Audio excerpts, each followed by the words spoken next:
इस्लामपुर विधानसभा क्षेत्र में कांग्रेस खेमे में बड़ी फूट पड़ गई है। इस्लामपुर ब्लॉक के युवा नेताओं में से एक सफियान अहमद कांग्रेस छोड़कर तृणमूल कांग्रेस में शामिल हो गए। वे इस्लामपुर के तीपुल इलाके में तृणमूल कांग्रेस ब्लॉक ऑफिस में, जिसे ब्लॉक अध्यक्ष जाकिर हुसैन के घर के तौर पर भी जाना जाता है, वहां आयोजित एक ज्वाइनिंग प्रोग्राम के जरिए आधिकारिक तौर पर सत्ताधारी पार्टी में शामिल हुए।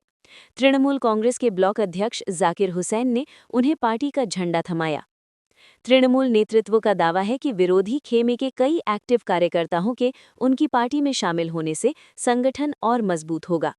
ब्लॉक लीडरशिप ने मौजूद लोगों को पार्टी का झंडा सौंपा।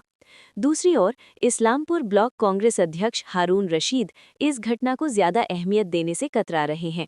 उनके मुताबिक सफियान अहमद ब्लॉक युवा अध्यक्ष नहीं थे, वे जिले के जनरल सेक्रेटरी थे। साथ ही वे लंबे समय से पार्टी के किसी भी प्रोग्राम में एक्टिव नहीं थे।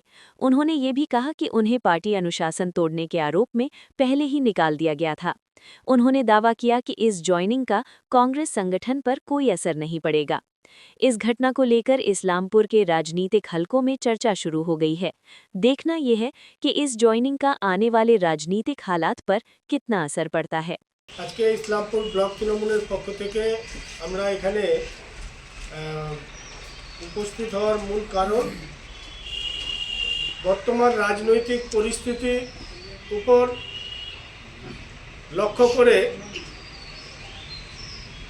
বর্তমানে বিগত 4 ডিসেম্বর থেকে যে এসআইআর প্রক্রিয়া চলছে, তার সাথে সাথে সদ্য বাজেট গেল, বিগত 15 বছরে মামাটি মানুষের সরকারের যে উন্নয়ন, সরকারের মুখ্যমন্ত্রী মমতা বন্দ্যোপাধ্যায় সর্বোপরি বাংলার বৈধ ভোটারদের স্বার্থে সুপ্রিম কোর্টে গিয়ে বাংলার হয়ে লড়াই করা, এই সব দেখে এবং আমাদের নেতা, নতুন প্রজন্মের গ্রহণযোগ্য নেতা, অল ইন্ডিয়া তৃণমূল কংগ্রেসের সাধারণ সম্পাদক অভিষেক বন্দ্যোপাধ্যায় ডায়মন্ড হারবারের সংসদ, বাংলার স্বার্থে তিনি যেভাবে পার্লামেন্টে বাংলার আওয়াজ তুলেন এবং যেভাবে বাংলার তৃণমূলের হয়ে সেনাপতিত্ব করছেন, দলকে এগিয়ে নিয়ে যাচ্ছেন, মমতা ব্যানার্জি এবং অভিষেক ব্যানার্জির নীতি আদর্শকে পাথেয় করে এবং ওনাদের আদর্শে অনুপ্রাণিত হয়ে আজকে আমাদের সঙ্গে আমাদের দলে যোগদান করছেন ব্লক কংগ্রেসের যুব প্রেসিডেন্ট, ইসলামপুর ব্লক ইউথ কংগ্রেসের প্রেসিডেন্ট অ্যাডভোকেট সুফিয়ান আহমেদ সাহেব, উনি আপনাদের সামনে উপস্থিত আছেন। উনি আজকে আমাদের দলে আনুষ্ঠানিকভাবে যোগদান করছেন।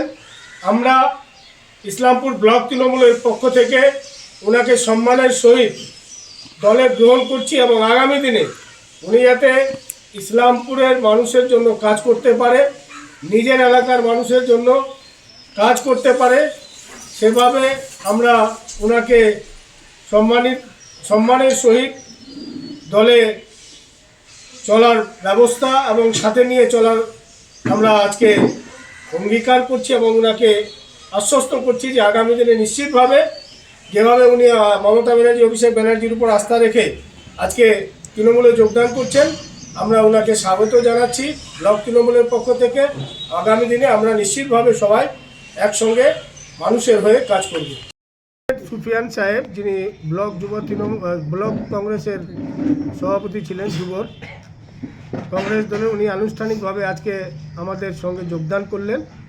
আমাদের দলে মামাটি মানুষের নেত্রী মমতা বন্দ্যোপাধ্যায় এবং আমাদের নেতা অভিষেক বন্দ্যোপাধ্যায়ের চিন্তা ভাবনা, বাংলার উন্নয়ন, মমতা বন্দ্যোপাধ্যায়ের বাংলার হয়ে লড়াই, বাংলার হয়ে অভিষেক বন্দ্যোপাধ্যায়ের লড়াইয়ে দেখে তিনি অনুপ্রাণিত হয়ে আজকে আমাদের দলে যোগদান করলেন।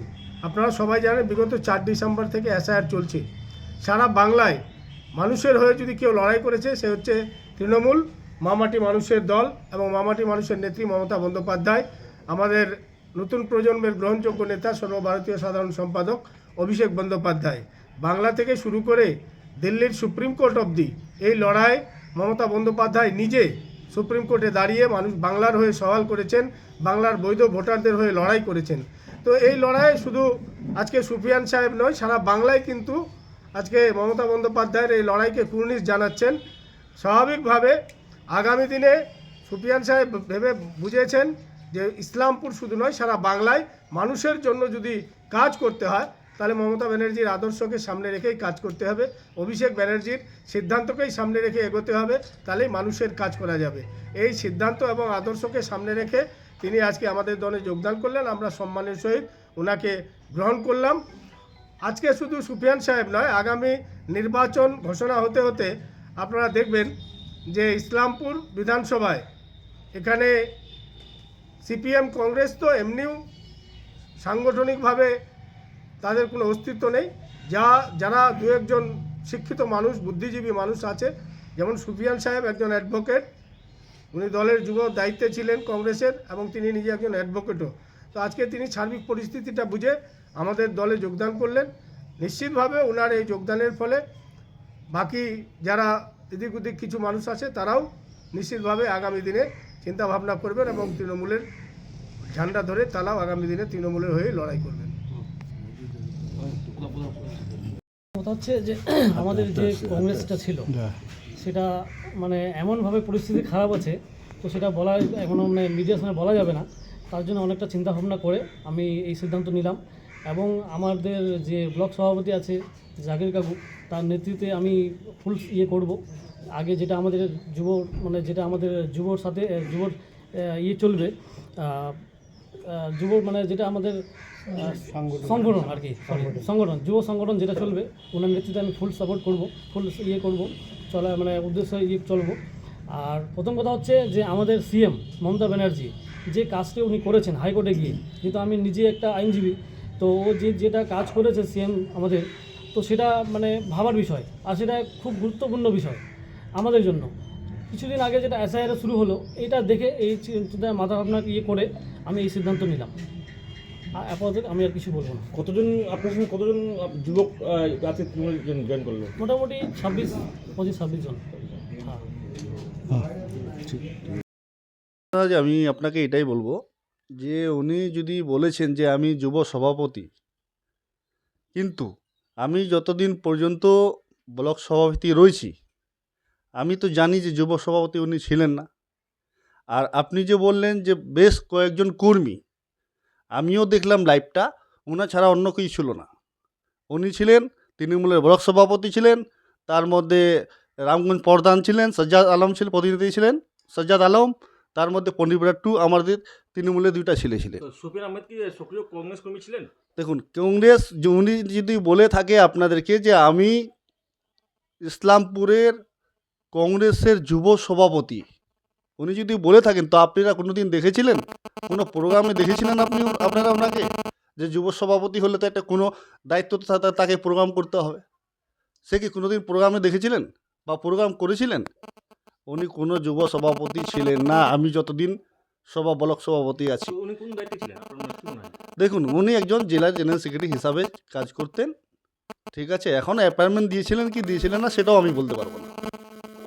সক্রিয় ভূমিকায় ছিলেন না? না, উনি তো কোনো প্রোগ্রামে আসে না রে ভাই। পার্টি থেকে তো ওকে বহিষ্কার করা হয়েছে। পার্টি থেকে যখন নতুন করে আমার জেলা সভাপতি হয় যুবর, তখন বহিষ্কার করেছিলেন কাজ না করার কারণে। উনি দল থেকে তৃণমূলে জয়েন করাতে দলে কি কোনো আপনাদের দলের কোনো ক্ষতি হবে?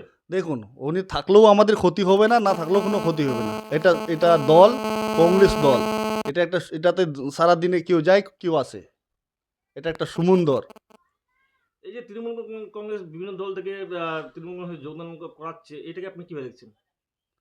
দেখুন, তৃণমূল কাকে যোগদান করাচ্ছেন, দেখুন একটা যদি আপনারা বাচ্চা ছেলে পান, সে বাচ্চা ছেলেকে যদি যোগদান করান, একটা কর্মীকে যোগদান করান, সেটা তো আলাদা ব্যাপার না, সেটা পার্টির ব্যাপার ওদের।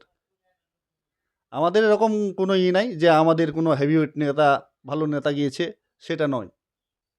উনি তো প্রোগ্রামেই আসতেন না, প্রোগ্রামই করতেন না, রাজনীতির মধ্যে অ্যাক্টিভ নাই। দলে কোনো প্রভাব পড়বে না, কেন প্রভাব পড়বে? ওকে চিনে কে? আপনারা তো চিনেন না, আপনি তো বললেন যে আমরা তো চিনি না।